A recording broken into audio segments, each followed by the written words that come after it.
Hi, I'm Max Bergmann. And I'm Donatien Rui. And this is The Eurofile, a podcast where we look at Europe through a Washington lens.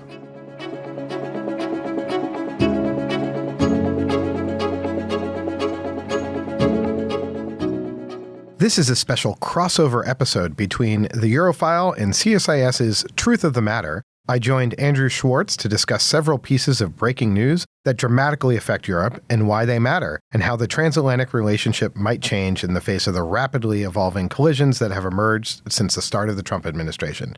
We hope you enjoy the show.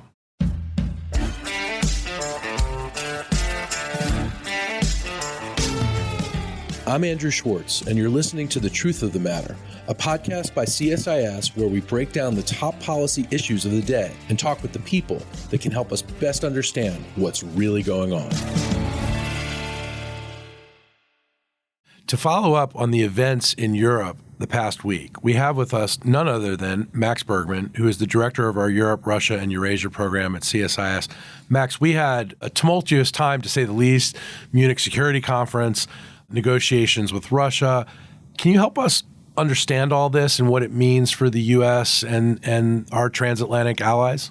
Yeah, well, I can try. I think maybe the place to start is actually before this week. And if you go back the first couple weeks of the Trump administration, there were the tariff threats against Canada and Mexico, and in some ways, Europe wasn't in the barrel yet. It was there wasn't a lot of focus on Europe. But that actually said something. If you look at Marco Rubio, when he became Secretary of State, his call sheet, of the first 15 leaders and foreign ministers that he called, there were only two Europeans. There was the Secretary General of NATO and Poland. That's right. So no Britain, no France, no Germany. Yeah, and no EU. And that says something. Like, we're supposed to have a special relationship with the Brits, and they're not part of the first 15 countries you call. Now, of course, that happened. There was a phone call, but it wasn't the priority. And I think what we see from the Trump administration is sort of real apathy toward Europe and the transatlantic alliance. So treating it very differently than, I think, the Biden administration, but really of most past American administrations. And so, but this past week was then Europe Week. We had the Munich Security Conference. There's a Ukraine Defense Contact Group, which the United States was formerly chairing. And it really started there, where Secretary of Defense Pete Hegseth took the floor and gave a speech that I think many of us saw coming, right? If you looked at the writings of the incoming officials of the Trump administration, there was a clear sense that Europe was not the priority, that the Indo-Pacific was the priority, and ergo, the U.S. is going to shift gears, is going to pivot, and likely going to make defending Europe Europe's responsibility. Right, and this is part of the Trump administration, the president's stance that he wants to have a much more muscular foreign policy, and he wants to flex the muscles where he thinks is most impactful. Yes. And also the sense that, look, Europe is rich and wealthy. Why is the United States providing Europe security? Why can't Europe do that? And I think that's a very reasonable sense. And I think the problem, though, is that the way European defense and security has been structured for really the last 80 years since the end of World War II is around the United States. And there is this sort of grand bargain where the United States leads on European security and the Europeans follow. And they're content with that. And so when we go to Afghanistan or in other places around the world, the Europeans are there. When we tell the Europeans you need to do export controls on China, even if it's going to hurt your industries, they do it. And yes, the Europeans don't spend enough and they've neglected their defense. But what they've done is they've structured all their individual militaries around the United States. If you look at a map of where all U.S. bases are in Europe, it's all over the place. We are the ones that provide for European security, and that's the way we have wanted it. When the European Union and the French try to say, hey, maybe us Europeans should get together, form a pillar of NATO, or have the EU do something on defense as they tried to do during the 1990s, we come in and say, don't do that. And so what we're in charge. We're in charge. And we like being in charge. We have liked being in charge. And so what Hegseth indicated is that's going to change, that the United States wants to shift responsibility over to Europe. And that creates all sorts of challenges and problems. And it's not just about spending more money. It's about how you then structure yourself to defend Europe, because that was the U.S. role. So It's a lot more than burden sharing. it's a lot more than burden sharing. So that was sort of to start the week last week. And then we had J.D. Vance both take the stage in Paris at an AI summit and then at the Munich Security Conference. And what was interesting about his remarks is that they weren't really focused on European defense or security. You know, Munich Security Conference is a security conference. They were focused on Europe's internal politics, where he called out and critiqued the Europeans on tech regulation. And then I think in a way that really shocked and offended many in Europe, especially in Germany, basically said that the German parties needed to work with the AfD. This is the neo-Nazi inclined party that is now likely going to get second in the German elections, which are happening this Sunday. But a week before an election, you go and sort of intervene in German domestic politics, really caused real blowback. He didn't meet with the German Chancellor, Olaf Scholz. And this speech with Vance comes in a situation where in Germany, the Conservative Party and the more liberal party have said they don't want to form a coalition with AfD. Right. So even though AfD is getting a lot of votes, they're saying this party is against German values. They want to blow up our relationship to the Holocaust. They, et cetera, et cetera.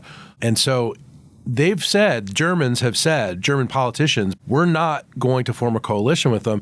Here comes in Vance, and he says, well, you should. Yeah. And look, what I would say is that this is something that European countries have had to deal with, their emerging far-right parties. Yeah. But in the case of the AfD also is one of the more extreme far-right parties in all of Europe. And so that has sort of prevented the other parties from really working with them. It's not just the other parties refusing, it's also the AfD has not moderated like some of the other far-right parties. How extreme are they? Give me an example. Well, their tendency has been to be very anti-American, very anti-NATO, very pro-Russian, but really hostile on immigration and migration, which now has sort of become the norm. But when it comes to the Germany's past, they really want to sort of control, alt, delete and sort of move forward and sort of forget the shame of the Holocaust. I mean, I think one of their leaders, or maybe even the founder of the party, once said the Holocaust is just a dirty speck, and I'm cleaning up the language, on Germany's otherwise 1,000-year history. Yes. And I think, from an American perspective, we at times have wanted Germany to act more like a normal nation and to invest more in defense and to lead more in Europe. But we're never telling Germany to forget what it did. And part of that, forgetting what Germany did, means that Germany can sort of go its own way again and lose its position as sort of the leaders of Europe.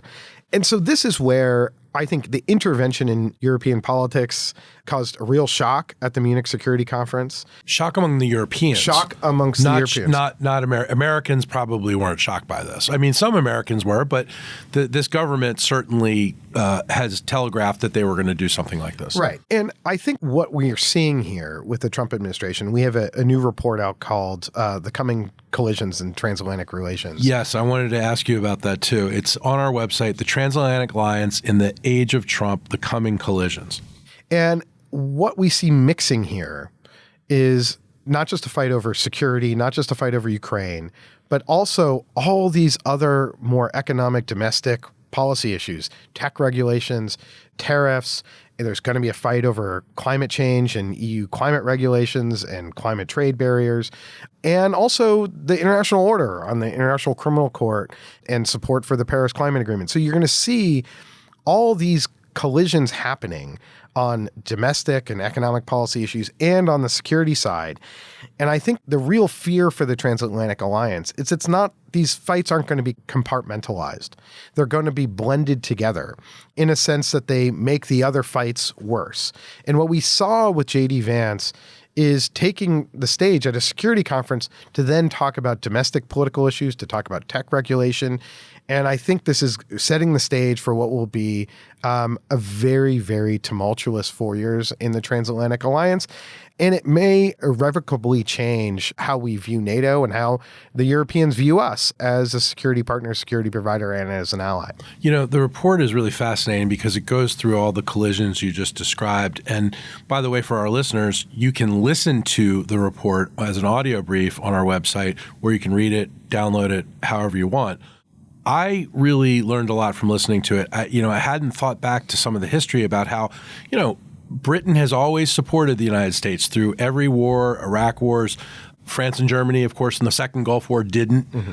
And that was a big deal. And so that sort of plays into some of this as well.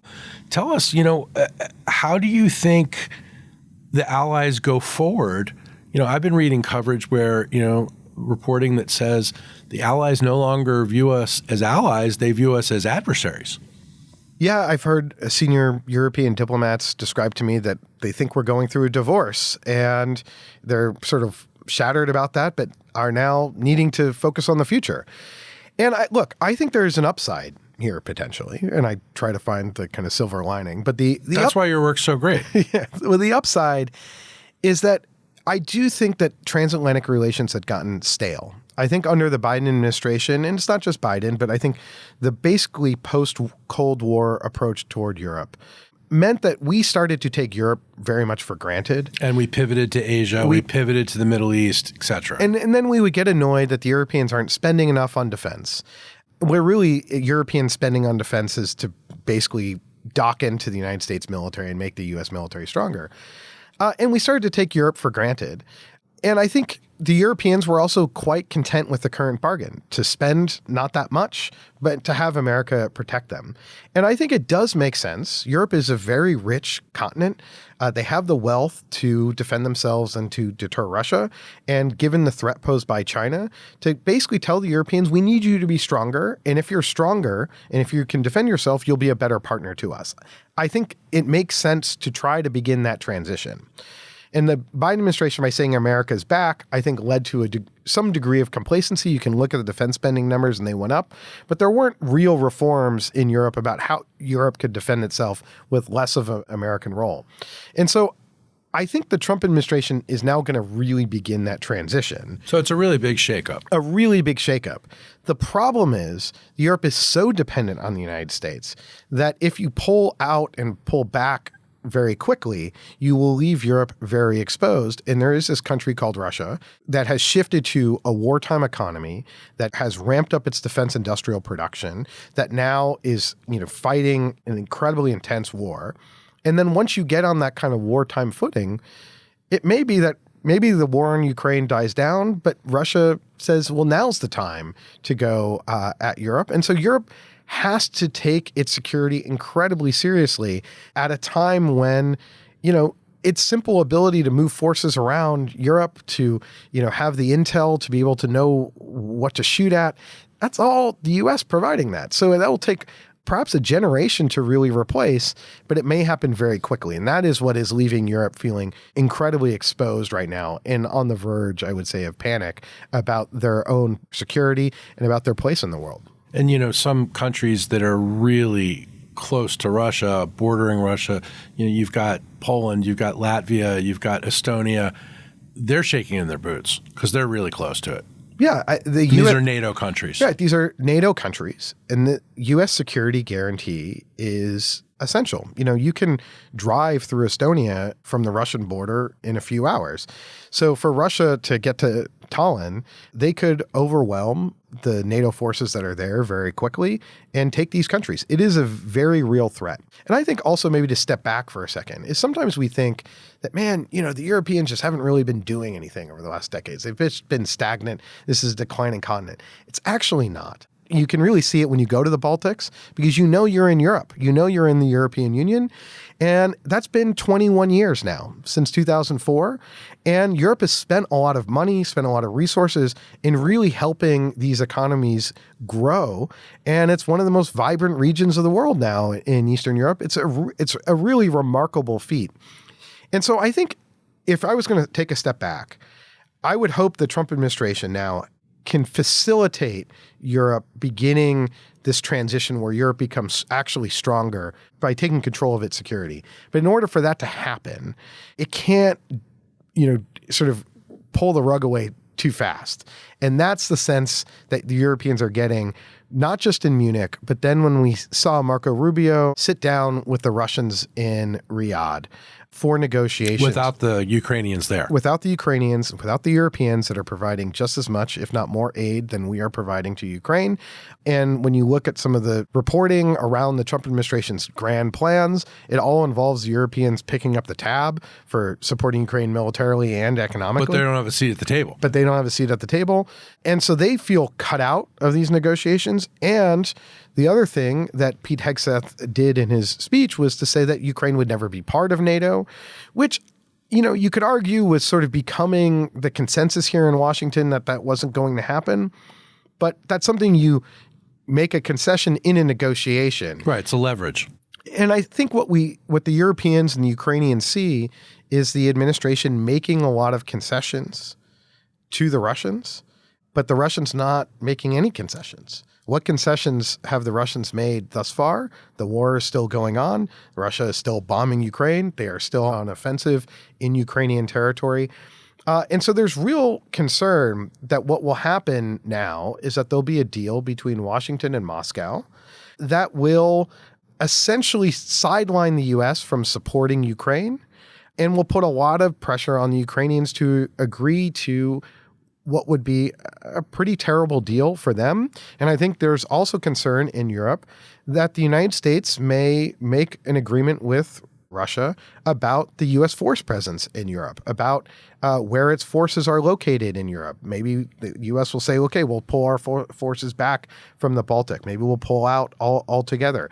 So I think there's real concern in Europe about this. And they're getting a lot of conflicting messages from the Trump administration, some reassuring words from Keith Kellogg, but then they will hear the president say things that seem to reflect Russian talking points about Ukraine, about Zelensky's popularity, about how elections need to be held in the middle of a war. Well, and last night at Mar-a-Lago, we're talking on, February 19th, it sounded like he said Ukraine started the war.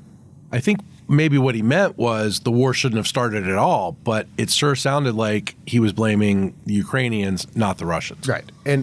And this, I think, was sort of further confirmed to Europe that they may be on their own here. Yeah. And what I would say is the Europeans have two reactions to that. The first reaction is we're helpless and we're screwed, effectively. The second reaction is, wait, we're actually not that helpless. We're 450 million people, the Europeans are, another 60 with the Brits. And they have their own defense industrial base as well. They have their own defense industrial base. They have the resources. And the question now is, can Europe act in such a way that both can come to the aid of Ukraine to potentially fill the gap left by the United States? Right now, the U.S. military assistance to Ukraine has run out. The Biden administration effectively spent down all the money from the last supplemental, which was passed in April of 2024. Trump administration doesn't look like they're going to request another one. So can Europe fill the military gap left by the United States? The answer is, I don't think great, but I think they can find ways to at least mitigate some of those gaps. And then can Europe begin to not only spend more on defense, but begin to take the steps to integrate their military capabilities so that they can deter Russia? And I think they can. And then when we turn to some of the other fights that are coming with the United States, when we talk about tariffs and tech regulation, this is where I think the United States really underestimates the strength of the Europeans, because the powers to respond are vested in the European Union. And last time there was a trade war and Trump won, what did the European Union do? It responded by hitting red states, by putting higher tariffs on bourbon. So bourbon's going to be more expensive in Europe. That sucked. That sucked. And blue jeans and Harley Davidson. And I think they'll do the same. And when it comes to tech regulation, this is where actually the U.S. kind of needs Europe more than Europe needs us, I think, where it's the second largest market in the world. Most U.S. tech companies aren't really doing business in China. And from a European perspective, there's a lot of, innovation and wealth being generated outside of Europe from U.S. tech companies, and they're providing open access to their markets with regulations. And so I think this is a fight that, if the Trump administration really engages and prioritizes this, at the same time they're pulling U.S. forces out, I don't see what leverage they really have. And I think what we're going to see is the Europeans kind of realizing that they can hit back. They have done that on trade. They likely do it on certain climate regulations, and I think on tech. So I think we're going to have a very messy transatlantic relations. My hope is, at the end of it, Europe is actually a stronger global actor and then potentially a stronger partner to the United States, and one that we will recognize that we shouldn't really take for granted as much anymore. And we should actually, instead of trying to fight with them about all these various issues, there's a lot more that we see in common, and that the transatlantic bond is actually very deep, and that there's a lot there that we can cooperate on. And it's been going on for decades this way. Yeah, I mean, the economic relationship between the United States and Europe is one of the most important economic relationships in the history of the world. I mean, it's truly astonishing. And so, we can have a trade war to the death in which the United States might technically win. On the other hand, it doesn't take a lot to cause a lot of pain to a lot of U.S. multinational companies. So my hope is there that we reach a détente similar to the first Trump administration, and the tech companies and the EU makes some, concessions on tech, that U.S. tech companies realize they're going to have to adhere to certain tech regulations that are law in the EU. It's sort of hard to undo certain laws, and that we get to sort of a better place. But I think before we can get to that better place, it looks like we're going to really duke it out in kind of every area. And it's going to lead to a lot of uncertainty, and it's going to make other countries, other powers, like the Chinese in particular, see that there's a wedge in transatlantic relations. And we saw this at the Munich Security Conference with Wang Yi, the Chinese foreign minister, talking about how China upholds the rules-based international order, and China's a responsible actor and taking action on climate, and all these things that would quite appeal to the Europeans. And I think there's a danger here that things spiral out of control, and I think we need to try to avoid that. Because a lot of the reporting about this is said, President Trump's just negotiating. But what you're saying is this type of negotiating could lead to real pain for Americans and for Europeans. Yeah, I mean, he's trying to negotiate over Ukraine. I'm not too optimistic that where that's headed. But when it comes to Europe, there's talk of this grand bargain, but we kind of had a grand bargain, which was that it's the ultimate grand bargain. The ultimate grand bargain. Like, we're going to provide your security, and when we kind of lead the way on a foreign policy issue, you kind of get in line. And we can get you to pay up more and more over the years incrementally, and we'll deal with that. And that's a real thing. Right. And spend more. And that's been happening. Yeah. But it's been a grand bargain that everyone has sort of embraced. And yes, we're going to have some niggling issues on trade and tech regulations, but we'll try to work them out. And Europeans then basically try to accommodate us on many things, and some things not. But overall, this has been a good grand bargain. And so the problem I see with trying to negotiate a new grand bargain is the Trump administration sees the security guarantee as leverage. And we've seen J.D. Vance say this explicitly during the campaign, that if you're not respecting quote unquote free speech and doing all these tech regulations, why would we ensure your security? But I think the Trump administration is going to pull back on the security side, reduce U.S. forces. That was clearly what Hegseth signaled. At the same time, we're going to expect all these concessions from Europeans on the economic and tech side. And I just think, if you're pulling back your leverage, it's going to prompt the Europeans to hit back harder. So I am very skeptical of a grand bargain. I'm also skeptical because Europe is not structured to do a grand bargain. NATO is where the security conversation takes place, and the economic and regulatory conversation takes place at Brussels at the EU. And yes, the member states are the connective tissue, but the EU is empowered here. And I think Americans are going to learn a lot about qualified majority voting, which is basically the EU can take action without unanimity on all these economic and regulatory issues, which means that, the Hungaries don't block it, right? So the idea that you got some Trojan horses and that will inhibit the EU from responding, no, the EU can hit back, and it can hit back very hard. And they've been thinking about how they're going to respond to this. And it'll be much like what Canada and Mexico threatened in retaliation. And the hope is that we have a similar outcome where we can sort of make a deal with Make a Canada deal. and Mexico, make a deal with the Europeans. That's the hope for sure. I want to go back to U.S., Russia, and Riyadh, Saudi Arabia. It was the first meeting between the U.S. and Russia in 3 years. Some of the coverage coming out of there, Sergei Lavrov indicated that the U.S. and Russia were really listening to each other for the first time in quite a while. What did you make of all this? I think it was a big win for the Russians that they've been isolated diplomatically from the West. And here was the United States sending a signal that we're ready to sit down and you have some legitimate grievances and we're willing to talk to you without the Ukrainians, right? So this wasn't really a peace negotiation. It was really a bilateral talks between the U.S. and Russia that was more than about Ukraine, but about having a stronger bilateral relationship. And so where I look at this is I don't see any indication that the Russians are willing to make any significant concessions on anything. I don't think Vladimir Putin has really shifted from his grandiose war aims of subjugating Ukraine and killing off Ukrainian democracy.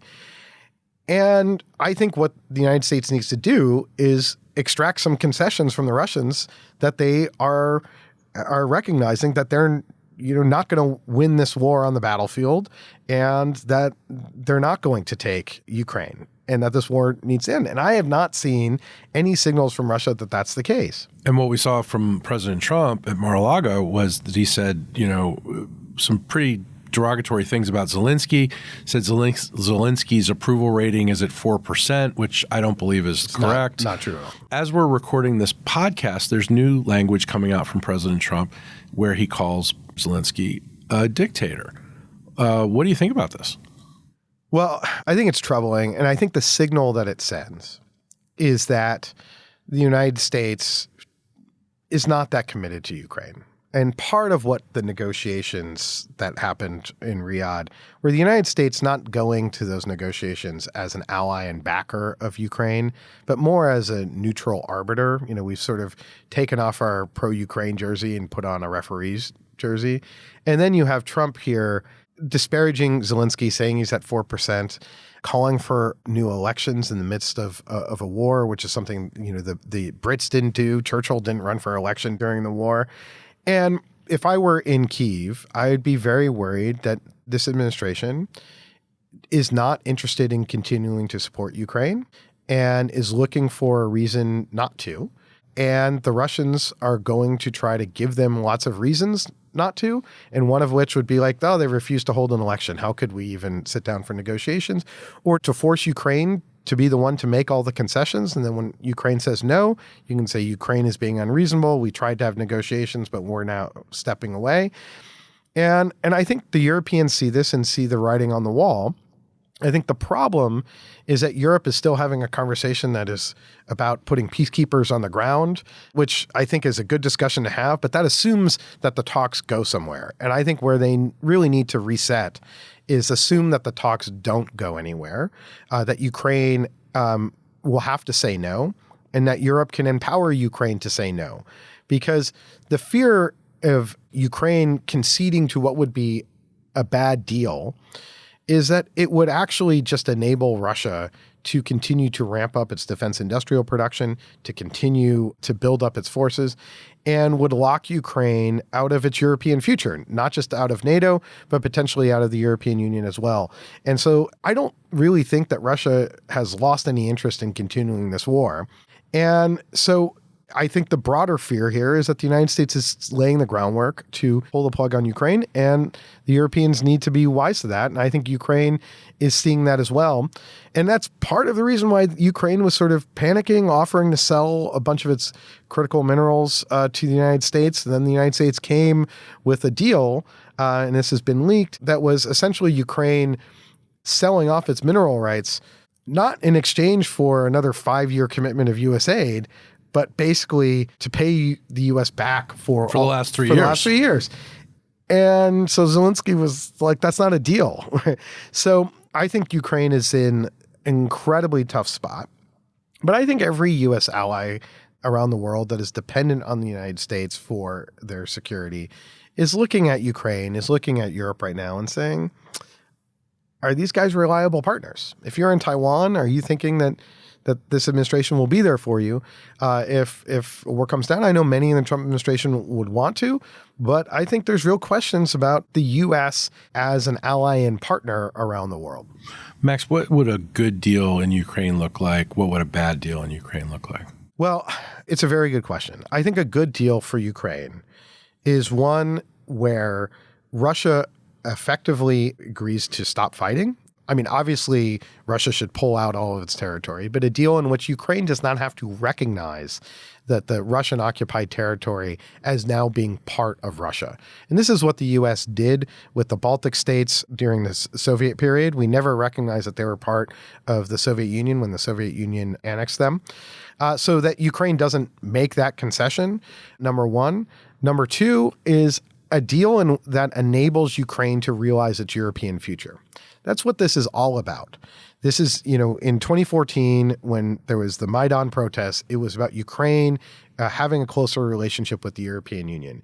To me, NATO is a vehicle for Ukraine to join the European Union. And if you take NATO membership off the table, which I think is something that I could see Ukraine making that concession along the lines of what Finland did during the Cold War period. And Finland did join the European Union in the 1990s, but that Ukraine joining the European Union, which does have an Article 5 equivalent in Article 42.7, so there is an element of a security guarantee, and able to sort of focus westward and not have to be nervous that Moscow would come at it at any moment. And then I think as part of that deal for Ukraine would also be a commitment to continue to rebuild the Ukrainian military.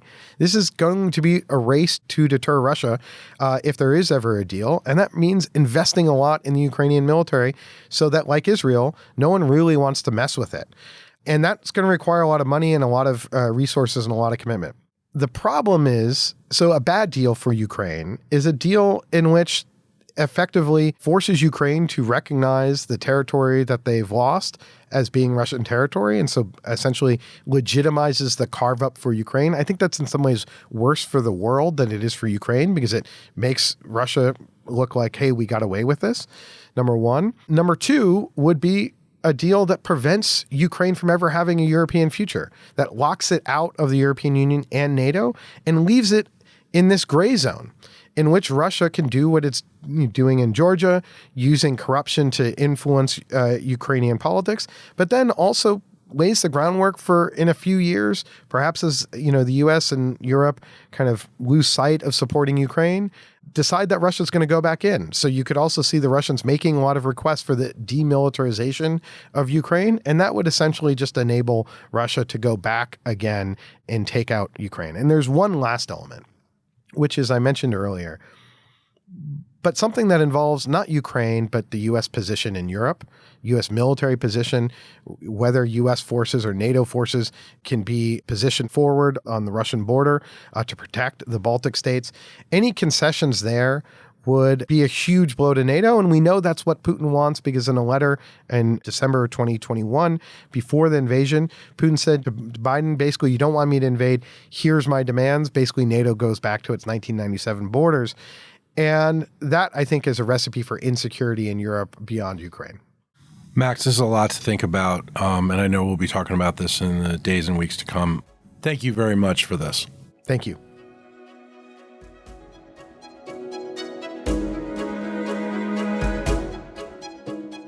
That's it for today's episode. As always, if you enjoyed the show, please subscribe and leave us a review wherever you get your podcasts. You may also be interested in our sister podcast, Russian Roulette, which covers the latest on Vladimir Putin's Russia and the ongoing war in Ukraine. Our thanks to our producers Shannon Young, Otto Svensson, and Lexi Linnefelter for coordinating and researching this episode. We'll be back soon with another assessment of Europe through a Washington lens. Until next time.